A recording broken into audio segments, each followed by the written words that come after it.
You would say that it was a normal day. Until then. You were heading home.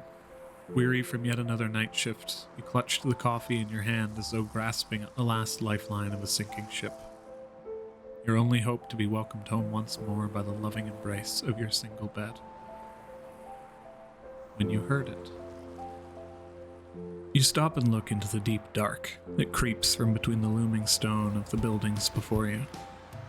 Searching for the source, the people around you give you piercing stares for your abrupt halt of the status quo.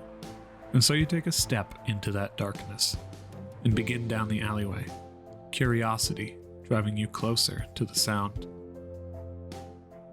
Intrigued by the alien chime, equal parts mysterious and soothing, you navigate the serpentine pathways of your concrete jungle. And as you leave the honking of the cars and the din of the masses behind you in favor of the call, you hear more of the chorus, a soft glass song discordantly in tune. It gets louder and louder, and when you crest the final corner, you can feel your heart beating in excitement. And when you see the source of the sound, you can hardly believe your eyes. Hundreds of colorful, translucent spirits, forged from glass and moving as though folded from paper. They drink in the sparse light that penetrates the open roof of the stone buildings, and they dance, carried by the breeze. The spirits collapse into themselves, and as their glass bodies shatter, they form again, as they bound effortlessly through the air to a crystalline chorus of soft tones. You find yourself drawn forward. There must be some kind of rational explanation. A trick of the light, some hallucination, something slipped into your coffee. That shop owner never did seem to like you. Your mind struggles to understand, but in amazement you reach out, and as one lands atop your finger, slowly, so as not to harm you with its body, it fractures at your touch, falling to the ground. With the inaudible sound of the glass shards hitting the stone, the creatures cease their dance and turn towards you, and you hear a shuffling behind you.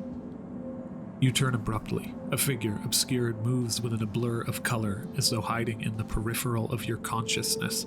You chase after them with your gaze, desperate to trace a silhouette to the creature, and as you find yourself in the dead center of the alleyway with every direction to flee, you feel cornered. The figure stops. You see them before you. Their words hazy, as though heard through an ocean of calm water. I'm sorry if I scared you. I was simply trying to get a good look. Do not worry for the sprite. It is not in their nature to die. Can you hear them? Curious. It is rare among your kind to find those willing to believe. And as these words ring out in your ears, a man, or something alike, comes into view. Dressed in antiquated finery, with a long, bushy gray beard and a soft, smiling face, he looks down at you. You feel almost pulled into his kind, sky-blue eyes, and the fear that gripped you, the hesitation, the confusion, melts away. I've done this quite long enough to recognize a weary traveler when I see one. You look like you could use some rest, my friend. Let me be among the first to welcome you. You're right on time. We were just getting started. As he makes his way towards you, he descends steps that you cannot see, resounding with footfalls that you cannot hear. Passing through the horizon of the unknown, he shows himself in full. A massive man of age with a stance of confidence. A brilliant gray-white beard of thick, wiry hair kept rigorously in check. Long, fur-covered legs ending in a horse's hooves, hourglass eyes, and a pair of short, stubby horns crowning his head. He reaches the bottom of a small set of what you can only assume to be stairs, and turns a gear-lined crank with a repetitive wooden thunk as the structure reveals itself to you. As though opening your eyes for the first time, it comes into view. You have no idea how you could have missed it before. A feeling of nostalgia and warmth flow through you as your tired body feels at rest for only a moment. You see a wooden shop, single floor covered in lush, fragrant greenery. Closed copper-banded shutters spring open to reveal a boisterous air of revelry and the warmth of a roaring hearth within. Silhouetted figures laugh and share tales of mystery and intrigue, valor, tragedy, and love, and standing with the dignity of years of service above the stained glass doorway, a sign in a brilliant flourishing text that reads, Dragonleaf Teahouse. You are right to be surprised. Some things in life hide themselves from the outside world, out of a fear of reproach or judgment.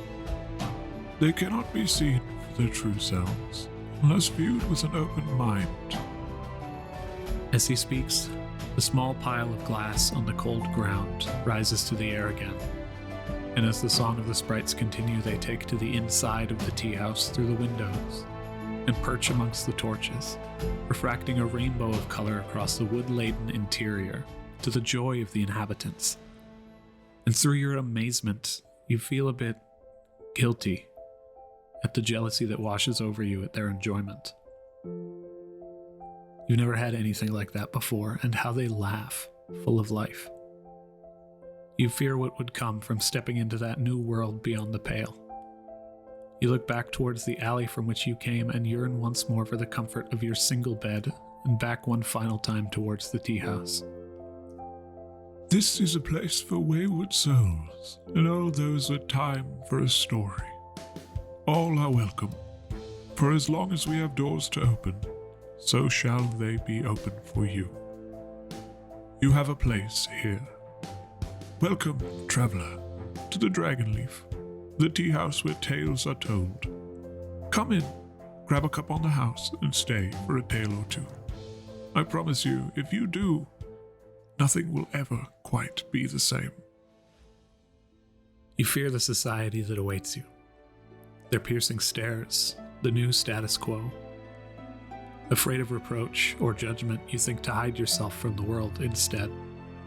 Safety, comfort. But, vulnerable and scared, you take the first brave step into the unknown. As you ascend the steps and pass the threshold of the tea house, the rest of the story is yours to tell.